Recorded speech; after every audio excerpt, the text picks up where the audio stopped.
Herkese salam. Bugün bizim SQL-dən 4-cü dərsimizdir. Bu dərsimizdə biz constraint-lərə daxil olan foreign key və primary key əlaqəsini danışacağıq. Onu qeyd edeyim ki, bu constraint-lər ona görə bir-birindən fərqlənir ki, primary key əsas açar sayılır, yəni cədvəlin əsas açarıdır. Foreign key isə əlaqələndiricidir, yəni iki cədvəli bir-birinə bağlayan əlaqələndirici açar olaraq yadda saxlaya bilərik. İndi mən bunu praktik olaraq göstərmək üçün iki cədvəl yaradacağam və bu cədvəllər arasında əlaqəni praktik olaraq göstərəcəm.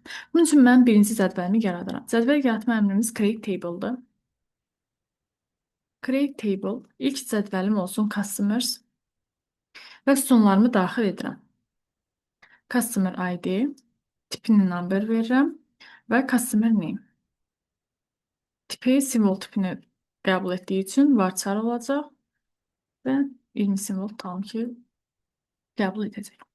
Burada mən yaratdığım cədvəldə customer ID unikal olduğuna görə, əsas açar olduğuna görə mən bura primary key yazıram. Və cədvəli yaradıram. Cədvəl yaradıldı. Sol tərəfdə də əks olundu. İndi keçirəm digər cədvəlimə. Bu cədvəlim isə orders cədvəlidir. Yenə create table, cədvəlimin adı, sütunlarımı daxil edirəm. Orderin ID-si var. Rəqəm tipini daşıdığı üçün number verirəm tipinə. Burada da customer ID var. Çünki hansı customer hansı sifarişi veribsə, məsəl üçün biz onu bilmək istəyirik. Ona görə də customer ID burada da ola bilər. Bunu da tipini number verirəm, çünki rəqəm götürəcək və orderin date-ni verirəm ki, hansı tarixdə sifariş olunub, məsəl üçün. Bunu belə yazdım. İndi mən görürəm ki, customer ID yuxarıdakı cədvəldə əsas açardır. Burada isə, yəni əsas açar ola bilməz. Hər iki cədvəldə ola bilər əslində.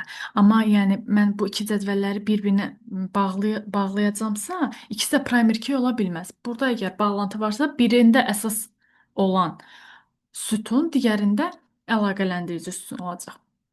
Yəni bunu izah etməyə çalışdım. Burada mən order ID mənim unikal açarım olduğu üçün mən ona primary key verəcəm.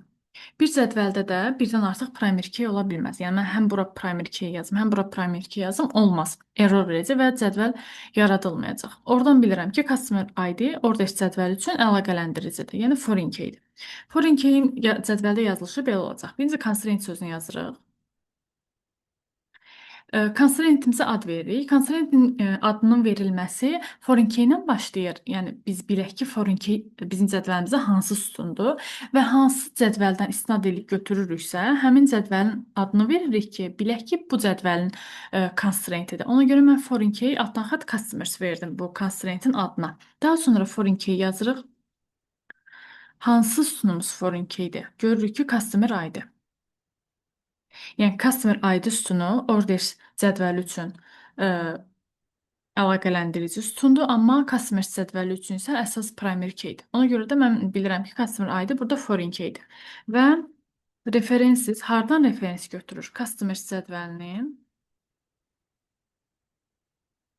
customer ID-sindən. Yəni bu yazılış, oxunuş bu formadadır ki, foreign keydir customer ID və o öz referansını götürür customer'ın customer ID sütununa. Yəni bu sütun əlaqələndirici sütunundur. Və mən yazıram, cədvəlimi işə salıram. Cədvəl yaradıldı. Order cədvəli yaradıldı. İndi mən bir məlumat daxil etmək istəyirəm customers cədvəlinə. Məlumatın daxil edilməsi biz bilirik ki, insert into əmri iləndir. Cədvəlimin adı,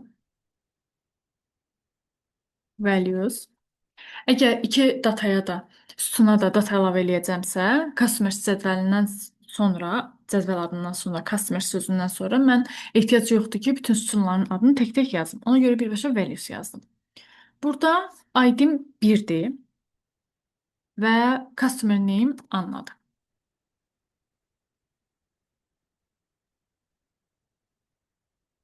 Bir neçə məlumat daxil edəcəm.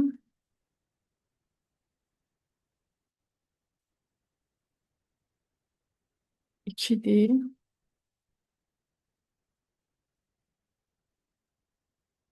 Belə olsun. Insert into Customers, values, 3. Hangi tam olsun adı? Bu məlumatları daxil edirəm. Məlumatlar əlavə olundu. Baxıram cədvəlimə. Cədvəlin baxılması select ulduz from cədvəl adı. Customers. Baxıram ki, məndə məlumatlar cədvələ oturdu. İndi keçirəm ikinci cədvəlimə məlumat əlavə eləməyə. Yenə eyni qaydada insert into cədvəlin adı, values. Mən baxıram ki, hər iki cədvəlimdə customer ID var. Yəni mən ancaq bu ID-lərlə məlumatları daxil etməliyəm. Order ID birinci sütundur. Ona görə ona verirəm, məsəl üçün 100. Ə, Customer ID-mə 1 verirəm. 1, 2, 3. Çünki üçündən birini əlavə eləməliyəm. Və date'imə də sysdate yazıram ki, bugünün tarixini daxil etsin. Bu o qədər önəmli deyil. Yenə insert into orders values 101. Məsələn 2, yenə sysdate. Insert into orders values 102 3 sysdate.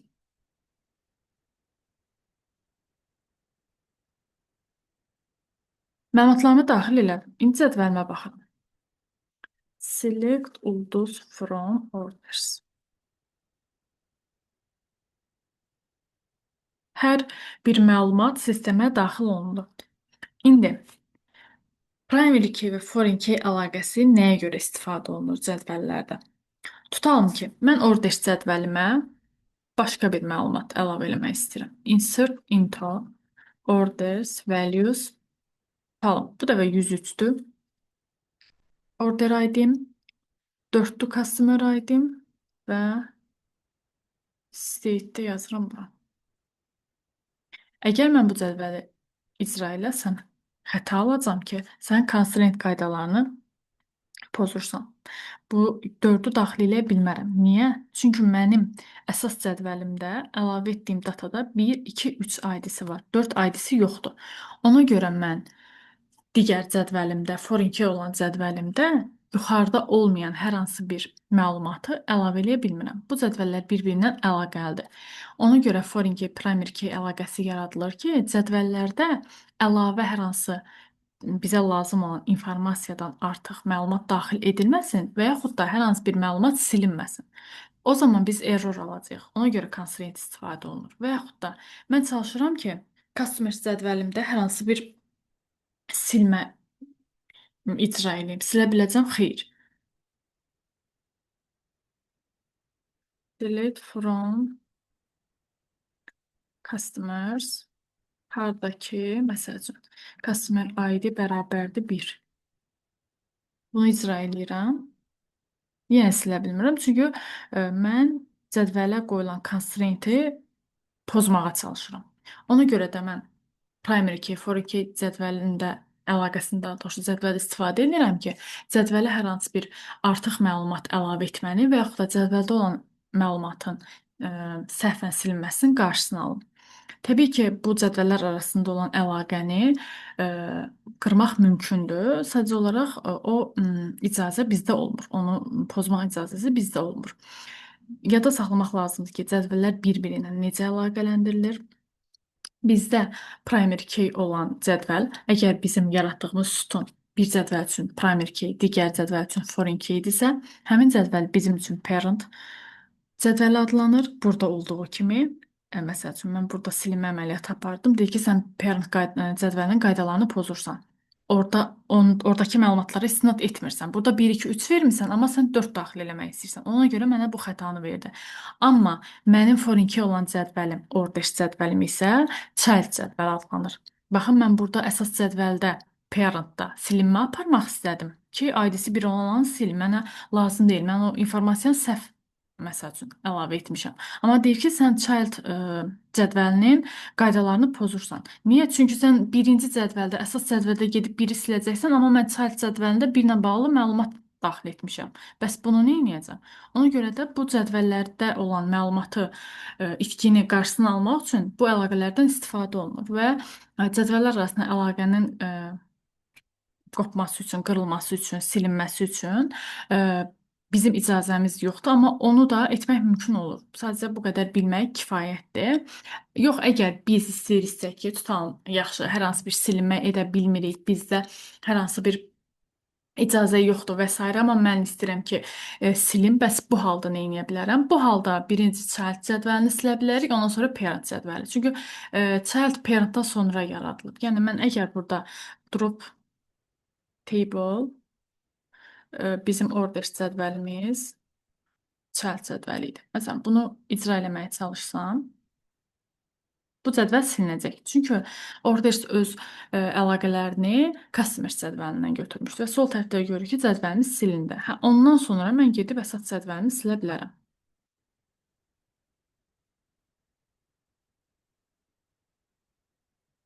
Birinci child cədvəl silinir, sonra orders cədvəl silinir. Amma iki cədvəl arasında əgər əlaqə varsa və cədvəllər arasında hər hansı bir məlumatı silmək istəyiriksə və yaxud da əlavə eləmək istəyiriksə, bu halda bizim işçi olaraq hər hansı bir icazəmiz yoxdur ki, bu əməliyyatı icra eləyək.